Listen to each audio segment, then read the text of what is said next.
Good afternoon, students. In the previous section we have discussed about indefinite integrals, and we have also studied about few methods of finding the indefinite integrals, including integrals of some special types of functions. So in this section we are going to discuss about definite integral.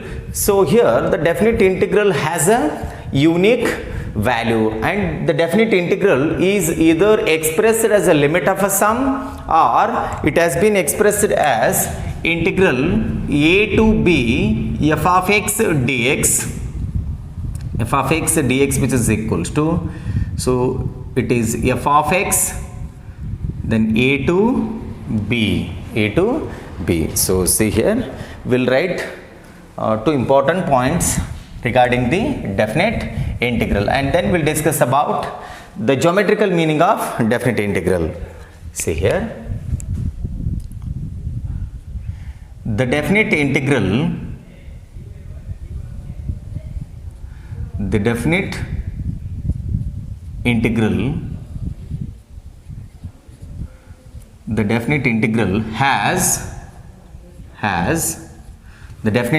has a unique value, has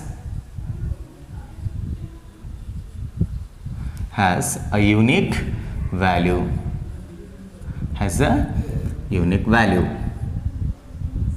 and a definite integral is denoted by the second point. It is the definite integral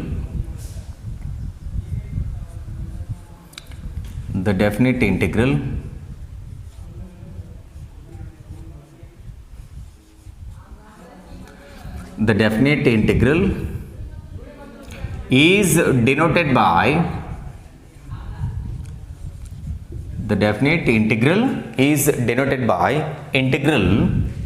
integral a to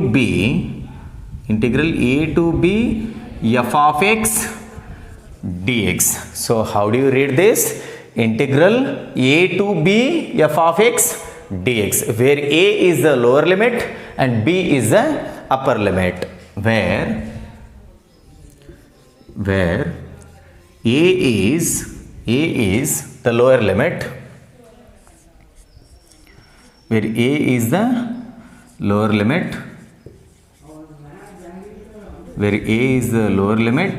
and b is the upper limit, and b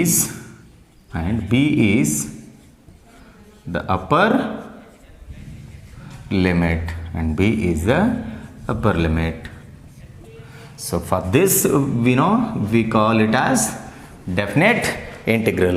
So in the previous section we did not write this lower limit and the upper limit. We just used to integrate the given function. So here the first point says the definite integral has a unique value. So here in this definite integral, if you solve the given integral, at the end you are going to get the answer as a number. So that is why it says a unique value. And the second point says the definite integral is denoted by a to b f of x dx, where a is the lower limit and b is the upper limit.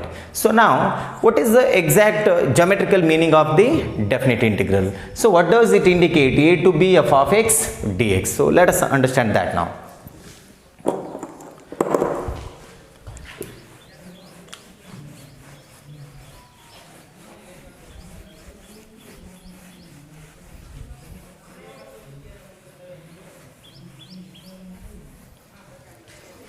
And before going to the exact geometrical meaning of the definite integral, so here the definite integral is introduced as a limit of a sum,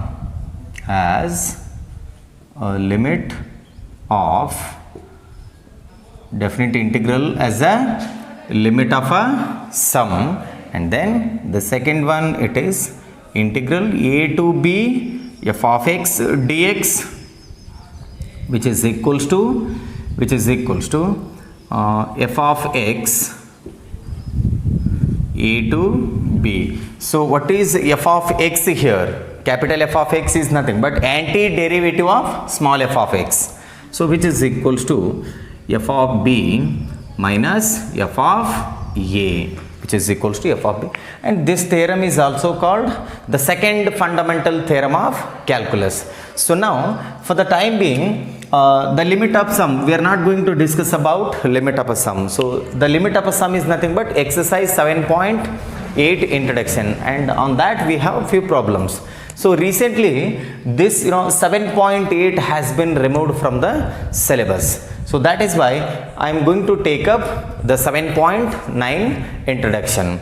So now we'll discuss about the geometrical meaning of the definite integral. See here. So I will take x-axis, origin, then y-axis. This has to be x dash and this has to be y dash. So now here I am going to take a general curve whose equation is y, which is equals to f of x, y which is equals to f of x, and here I am going to take the lower limit as, here I am going to take the lower limit as a. So this is the lower limit a and this is the lower limit, upper limit b. So now what is this? So this is going to be the definite integral. So here the geometrical meaning of definite integral is nothing but area bounded by the curve y equal to f of x. So this is the curve y equal to f of x, area bounded by the curve y equal to f of x, and the ordinates x equal to a, x equal to b, and the x-axis. So that is the meaning of the definite integral. See here, the definite integral, the definite integral, the definite integral a to b f of x dx is the area of the region, is the area of the region, area of the region bounded by, area of the region bounded by the curve, bounded by the curve y equal to f of x, bounded by the curve y which is equals to f of x, and the ordinates, and the ordinates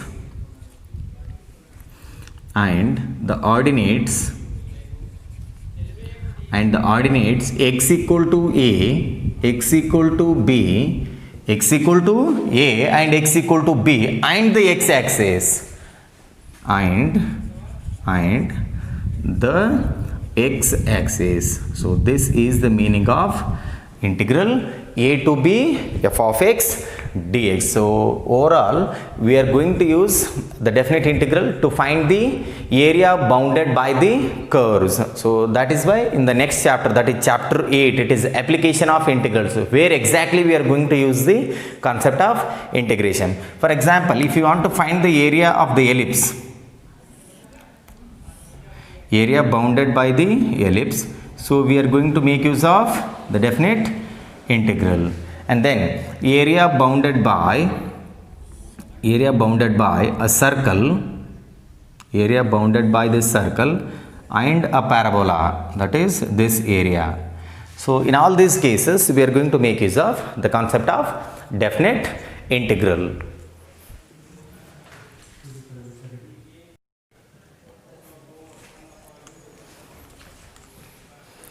Well, now we are going to discuss about fundamental theorem of calculus. So before that, here I take up the curve.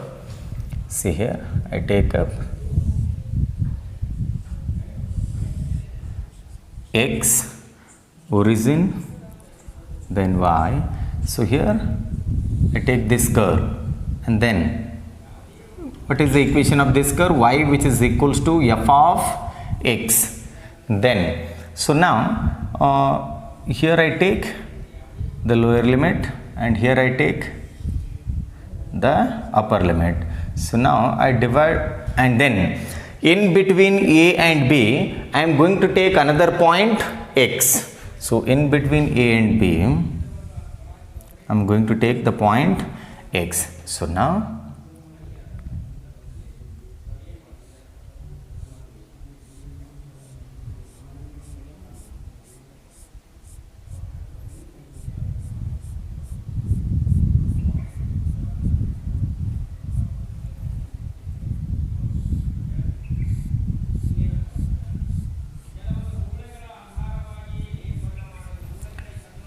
here these two are the shaded regions.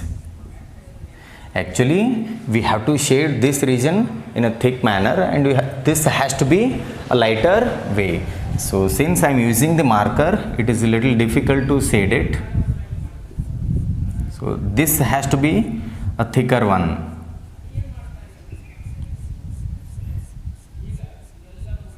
Yes. So here this A of x indicates the area of the lighter shaded region. A of x indicates the area of the lighter shaded region. So just now we have defined that integral a to b f of x dx as the area of the region bounded by the curve y equal to f of x, and the ordinates x equal to a, x equal to b, and the x-axis. So now the definite integral, see here, the definite integral a to x, see here I am taking this portion now, the definite integral a to x and then a to x f of x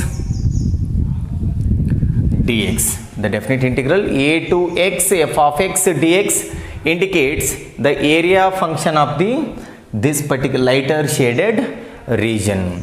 So is the area of the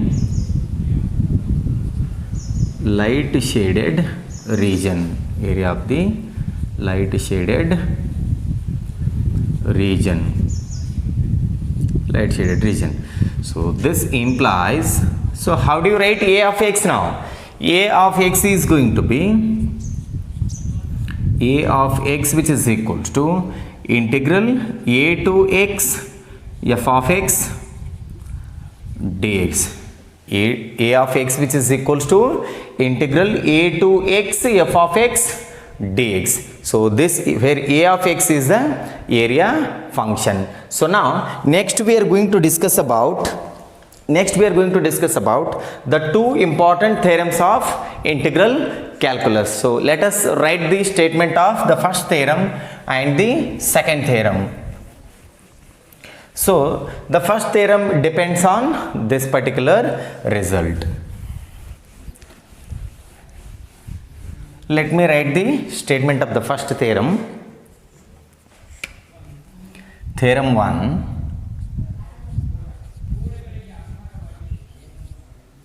Theorem 1. Let f of x be a continuous function. Let f of x be a continuous function on the closed interval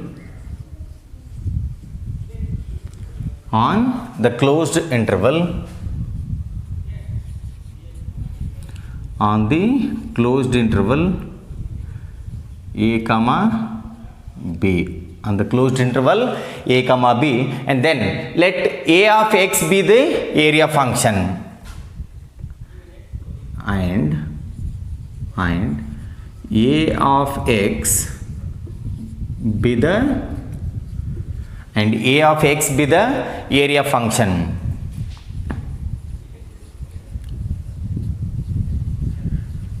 And then a of x be the area function, then then a dash of x which is equals to f of x for all x belongs to a comma b, closed interval a comma b. So here we have written a dash of x equal to f of x. So the previous result was a of x which is equals to integral a to x f of x dx. So here what we have done is differentiate both the sides. So here it is an integral. So if we differentiate this, we get the original function. So that we get f of x here. So if we differentiate both the sides, here we get a dash of x and here we get f of x. So this is the first fundamental theorem of integral calculus. So that's what I have written. So let us write the statement of the second fundamental theorem. Second fundamental theorem. See here, theorem 2.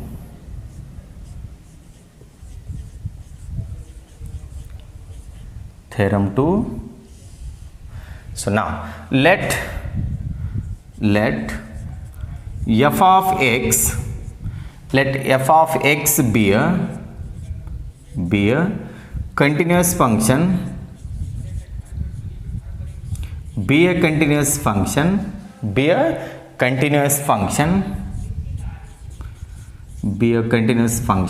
defined on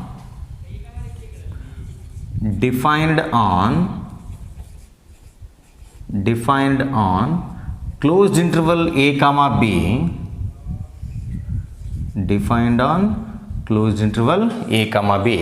and let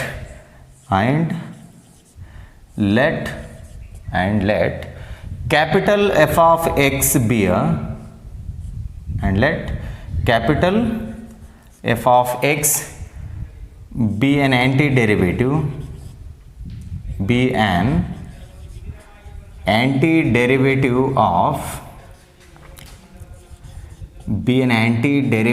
of f of x. Let capital F of x be an antiderivative of f of x. Then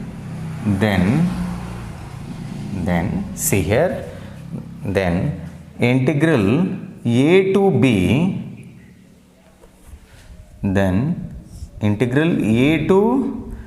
b, f of x dx, which is equals to capital F of x, and then we substitute the limits, lower limit and the upper limit, which is equals to. So here the theorem says upper limit minus the lower limit. That is, in place of x we have to write the upper limit, minus in place of x we have to write the lower limit. So that is nothing but f of b minus f of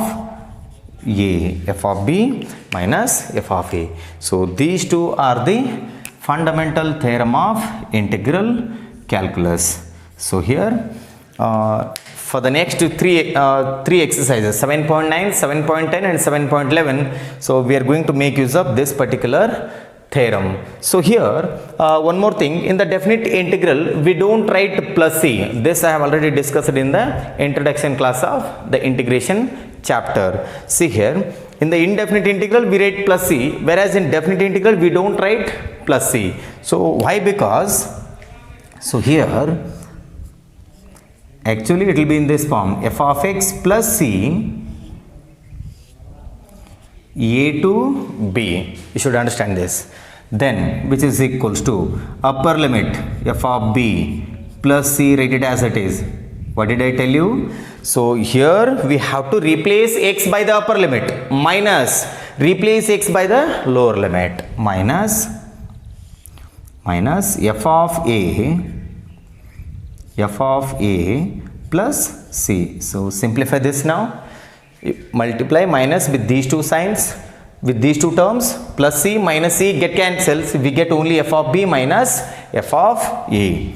This is equals to f of b minus f of A. So that is why here the arbitrary constant C disappears after applying the second fundamental theorem of integral calculus. So that is why we don't write plus C in definite integral. So this is all about the introduction class for definite integrals, and in tomorrow's class we'll start with the exercise 7.9.